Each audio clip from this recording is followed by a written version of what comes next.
Your inquiry into the royal and noble bloodlines that established early influence in the Americas, often at the expense of indigenous peoples, reveals a complex tapestry of colonization, power, and legacy.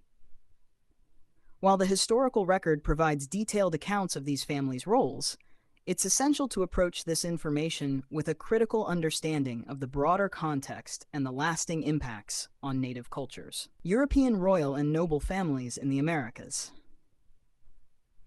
1. The Spanish crown, House of Habsburg. The Spanish monarchy, under the Habsburg dynasty, initiated extensive colonization efforts in the Americas. The Spanish requirement of 1513, Requerimiento, was a declaration asserting Spain's divine right to conquer and convert indigenous peoples. This policy led to widespread subjugation and the establishment of Spanish authority over vast territories. 2. The Portuguese crown, House of Aviz and House of Braganza.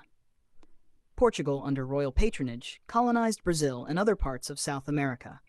The Portuguese crown's policies facilitated the exploitation of indigenous lands and the establishment of a plantation economy reliant on enslaved labor. 3.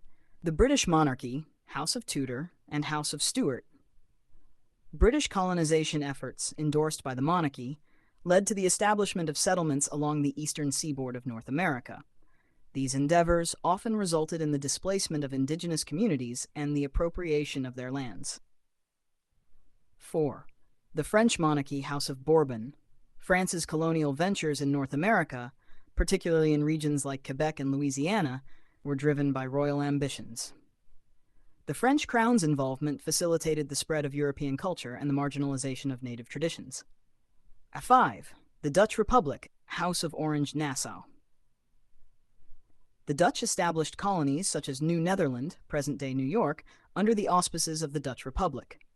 While primarily motivated by trade, these settlements contributed to the broader pattern of European colonization and its effects on indigenous populations. Enduring influence of colonial bloodlines. The legacies of these royal and noble families persist in various forms. Political structures. Many modern governmental systems in the Americas are influenced by colonial administrative frameworks established by these European powers. Cultural institutions. Educational, religious, and cultural institutions often trace their origins to colonial foundations, reflecting the values and priorities of the colonizing nations. Economic systems.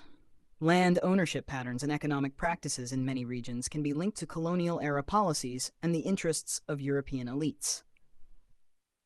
Understanding the roles of these royal and noble families in the colonization of the Americas provides insight into the historical forces that have shaped current societal structures.